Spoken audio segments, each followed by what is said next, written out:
Welcome, brothers and sisters of the Squatch, as I bring you a special edition of 5 Minutes in the Lounge with Reverend Jeff. I'll bring you the latest world-shattering statements from Dr. Melba Ketchum. That's right, you'll hear them say them in her own voice as we guide you through her Bigfoot comments on her latest appearance of Coast to Coast, February 17th, 2013. Dr. Ketchum first tells us how many Bigfoot witnesses are feeling now and how she's mocked others in the past when hearing a friend's story of a sighting. This has come out saying they're vindicated now, that they can come out and say, yes, I've seen one, and they wouldn't do it before because they were afraid of getting mocked and made fun of. And I'm guilty of that. I did that to a friend of mine that had a sighting back in 95. I didn't believe her. I basically, made fun of her over it and said, I don't know what you saw, but, it wasn't, because I didn't believe they existed. Up next, the doctor tells us what type of animal we're dealing with. She goes a great length in this statement to ensure that her theory is specifically covered. All we're saying is we've got a novel hominid here.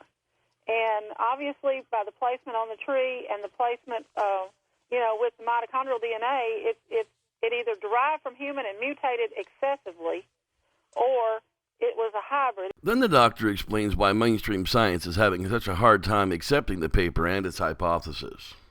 It's not exactly Darwinian. It's not exactly following Darwin's theory. Really, doctor? The only known case when an animal species doesn't follow the normal biological building plans and you don't understand why scientists are having a difficult time? She then explains a bit further on the difficulties of her findings being accepted because it's not an ape, and they thought it would be an ape. And they don't like that here I am, a woman that's not part of the Bigfoot community has come out with this. Melba then starts to disclose her very own sightings and encounters with Bigfoot. She claims in 2011 she had seen them for the very first time, and she starts to give her impression of what the elusive animals really are. I've seen them. I will admit it. I have seen them. 2 years ago it started, when I have seen them several times since. They exist. They're real. And, they're people. They are a type of people. We do not want them hunted. That's a terrible thing to hunt one, because it would be like hunting you or I. Dr. Ketchum then goes on to talk about culture and habit studies of the Bigfoot and how they're setting up a foundation for study and protection of the Bigfoot species. As like many of the other forest dwellers, humans are dangerous creatures, although I've only ever heard one credible story of a human shooting Bigfoot. We've got studies underway in the background that are non-DNA studies about their culture and behavior. And, those will come out at some point. I doubt any journal is going to publish them, but we'll make them available somehow. And we're also starting a foundation for this type of non-invasive research, as well as to try to lobby to protect them.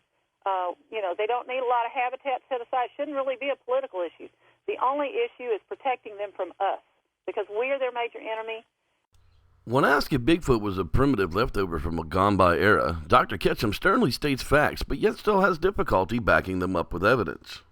They themselves are not archaic hominids.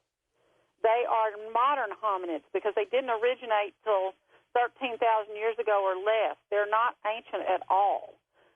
Now, what sired them originally, the male fragment, we don't know where it came from or how long ago it was.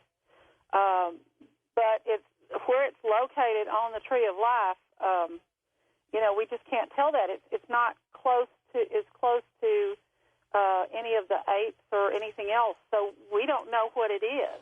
The doctor then makes the claim that she has several pictures of different types of Sasquatch, something other researchers have been attempting to do since the Patterson footage. Somehow Dr. Ketchum seems to be able to get them at will.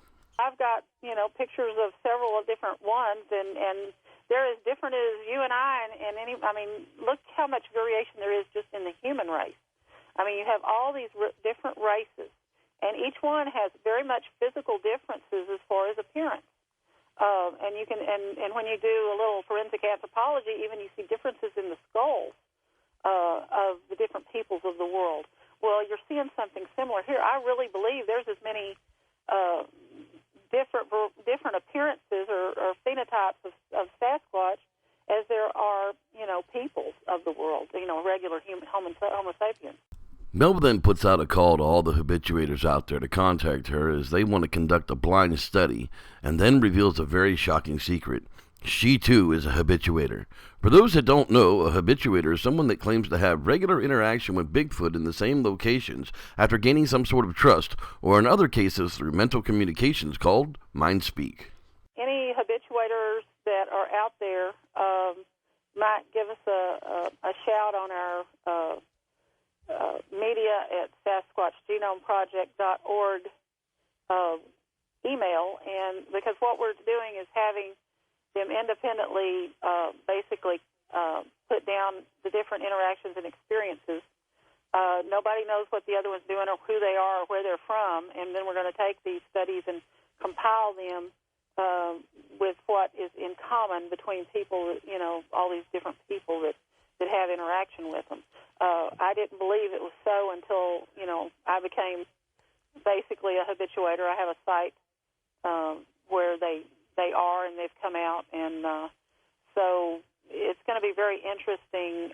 Dr. Ketchum then tells us her habituation is paying off as she has the answers to many questions, but yet again, she's going to hold out for releasing them.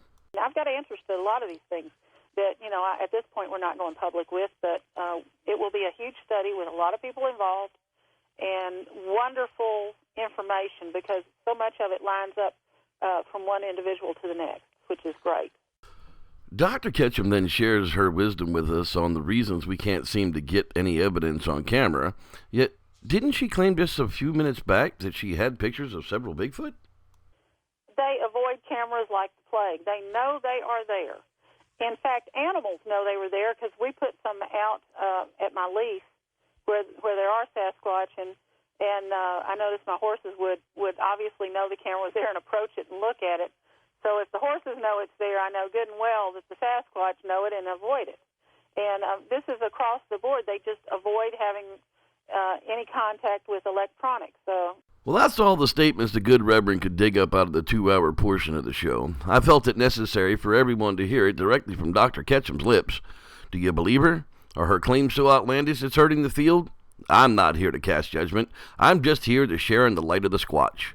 I'll let Dr. Ketchum have the last words, so for now, thanks for sharing in the special edition of 7 Minutes in the Lounge. Once again, I'm Reverend Jeff, and may the Squatch be with you. Sasquatch does exist.